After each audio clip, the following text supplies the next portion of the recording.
আলোচনা প্রসঙ্গে প্রথম খণ্ড বইটির সত্ত্ব সৎসঙ্গ পাবলিশিং হাউস কর্তৃক সংরক্ষিত। চৌঠা শ্রাবণ সোমবার ১৩৪৭ বঙ্গাব্দ ২০শে জুলাই ১৯৪০ খ্রিস্টাব্দ। শ্রী শ্রী ঠাকুর শ্রীযুত অনাথ চৌধুরীর জন্য আজ নিজেই অর্থ সংগ্রহে বেরিয়েছিলেন। টাকা চাইবার সে কি অপূর্ব ভঙ্গি! তিনি চাইলে দিয়ে যেন মানুষ কত তৃপ্তি বোধ করে। শত অসুবিধা সত্ত্বেও কেউ না বলে না, যেমন করে হোক কিছু জোগাড় করে দেয়ই। বিকেলে হঠাৎ প্রফুল্লকে বললেন, কেষ্টদার জন্য যদি বিএ পাস অ্যাসিস্ট্যান্ট জোগাড় করে দিয়ে তুই আর বীরেন তপবনে যাস, তাহলে এখনই আরম্ভ করে দিতে পারি। এডুকেশন কাকে বলে দেখে নেব। তোরা সব রিসার্চ করবি, কেষ্টদা মাঝে মাঝে যাবে, শিক্ষা প্রসঙ্গে একখানা বেরিয়ে যাবে। এরপর শ্রী শ্রী ঠাকুর খবরের কাগজ পড়া শুনলেন। ৬ই শ্রাবণ সোমবার ১৩৪৭ বঙ্গাব্দ ২২শে জুলাই ১৯৪০ খ্রিস্টাব্দ।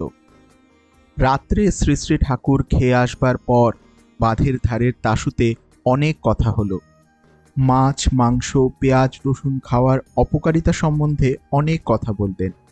তারপর বলতে লাগলেন, ইংরাজির প্রতি সবার কেমন একটা ঝোঁক রয়েছে।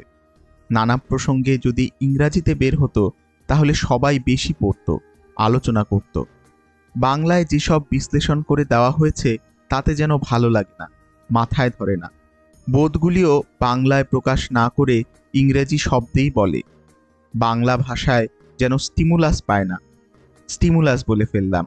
উত্তেজনা কথা ব্যবহার না করে স্টিমুলাস কথা ব্যবহারেই যেন মন সাড়া দেয়। বাংলা ভাষায় যথাযথভাবে সাড়া নিতে ও দিতে আমরা অভ্যস্ত হতে পারিনি।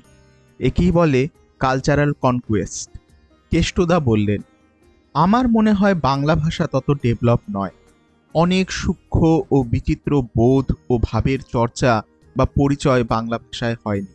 আপনার সৃজন প্রগতি বলতে গিয়ে ইংরাজিতে একটা শব্দও কয়েন করা দরকার হয়নি, কিন্তু বাংলায় কত শব্দ কয়েন করতে হয়েছে।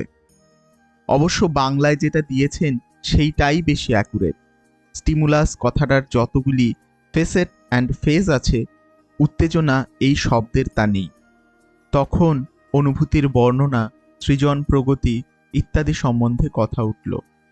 শ্রী শ্রী ঠাকুর, যত দূর বলা যায় তা আমি বলেছি, কিছু বাদ রাখিনি। এখন বোধহয় আর অমন বলতে পারি না। ভাবি কেমন করে বললাম। কেষ্টদা তো বললেন সায়েন্স অ্যান্ড রিলিজিয়ন ব্লেন্ডেড হয়ে গেছে, কোনো পার্থক্য নেই। এত বললাম, বোধ করলাম, কিন্তু আমার যে কিছু একটা হলো তা মনে হয় না। আমি যা ছিলাম তাই আছি। প্রফুল্ল, আপনার কি কিছু নতুন লাগে না? কিছু পেলেন বা হলেন বলে বোধ করেন না? শ্রী শ্রী ঠাকুর, না, কিছুই না, একই রকম। কেষ্টদা, আপনি যে এমএ পাশ করেছেন তাতে কিছু হয়েছেন বলে মনে হয়? কেষ্টদা, না। প্রফুল্লকে জিজ্ঞাসা করলেন, তোর? প্রফুল্ল, না তো। শ্রী শ্রী ঠাকুর, ওই রকম। আমাকে যদি কেউ বিশেষ মর্যাদাসূচক কিছু বলতো আমার কিছুই মনে হতো না। তবে ভাবতাম মা যেন শোনেন। মাকে তাক লাগিয়ে দেওয়া, এই ছিল আমার ব্যবসা। এছাড়া কোনো ব্যবসা আমি জীবনে করিনি। মা আবার আমার সামনে কিছু বলতেন না। খ্যাপাকে ডেকে ডেকে জিজ্ঞাসা করতাম মা কি বলে টলে। খ্যাপা বলতো ধান চালের কথা, জায়গা জমির কথা, আমার কথা কিছু বলতো না। জিজ্ঞাসা করতেও পারি না, অথচ মনে মনে লোভ, মা আমার কথা কি বলেন একবার শুনি। সারা দুনিয়া আমার প্রশংসা করুক, তাতে আমার কিছু আসে যায় না। আমি কেয়ারও করি না।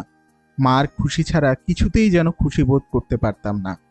মার কাছ থেকে কিছু না পেলে মন সাড়া দিত না। কাগজগুলি বের হলে মার কাছে দিতাম। মা পড়ে কি বলে, মার বাহবা পেলেই হলো। মা গিয়ে জীবনের কোনো সার্থকতা নেই। মা কেবল বলা আরম্ভ করেছিলেন, তোরে দিয়ে আমার সব আশা পূর্ণ হয়েছে, আর কিছু বাকি নেই।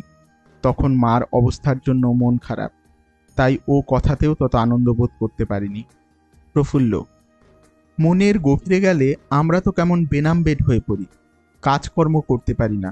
দুটো একসঙ্গে চলে কি করে? শ্রী শ্রী ঠাকুর, একসঙ্গেই তো চলে। আমি তো তাই করেছি, করছি।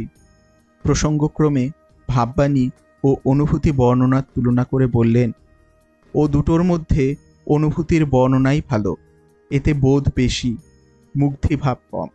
কিন্তু সমাধি অবস্থায় মুগ্ধিভাব বেশি, বোধ কম। শ্রী শ্রী ঠাকুর কেষ্টদাকে বললেন, যদি মানুষের কিছু জ্ঞান হয় আমার কথা দিয়ে, তার জন্য কৃতিত্ব আপনারই। আপনি সব আমার ভেতর থেকে বের করেছেন। কথা প্রসঙ্গে তাড়াতাড়ি ছাপানোর জন্য কেষ্টদাকে বললেন।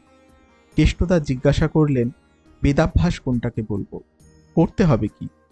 শ্রী শ্রী ঠাকুর, এই যেমন আপনি মনুসংহিতা পড়ছেন, মনুসংহিতার নীতিগুলি বর্তমান অবস্থায় সমাজে কেমন করে প্রয়োগ করা যায় তা ভাবছেন, করছেন, একেই বলে বেদাভ্যাস। বেদাভ্যাস মানে ঋগ্বেদ, যজুর্বেদ ইত্যাদি শুধু পড়া নয়। বেদ মানে রেকর্ডেড এক্সপিরিয়েন্স। বেদাভ্যাস মানে সেই এক্সপিরিয়েন্স জেনে নিয়ে কাজে লাগিয়ে তারপর মিলিয়ে দেখা। প্রফুল্ল, জাতিস্বরতার মধ্যে আদ্রোহের স্থান কোথায়? শ্রী শ্রী ঠাকুর, দ্রোহভাব থাকলে মন অবসেসড হয়ে থাকে, নানা রকম ভাবের উদয় হয়, সবটার এক্সপ্রেশন দেওয়া যায় না, রিপ্রেশন হয়, এতে জাতিস্বরতার ব্যাঘাত জন্মায়। যারা অত্যাচারে আমার জীবন অতিষ্ঠ করে তুলছে, তাদের কথা মনে হলে ভাবি, ওদের ওপর রাগ করলে যদি ওদের কোনো ক্ষতি হয়, মারা যায়, তাই অমনি মনে আসে, let them enjoy their little days, their lovely please receive, ও do not take lightly away the life দাও কানস্ট নট গিভ। ওদের প্রয়োজনের সময়ে ওরা কিছু চাইলে তখন ভাবি, দাই necessity is greater than mind, যা চায় না দিয়ে পারি না।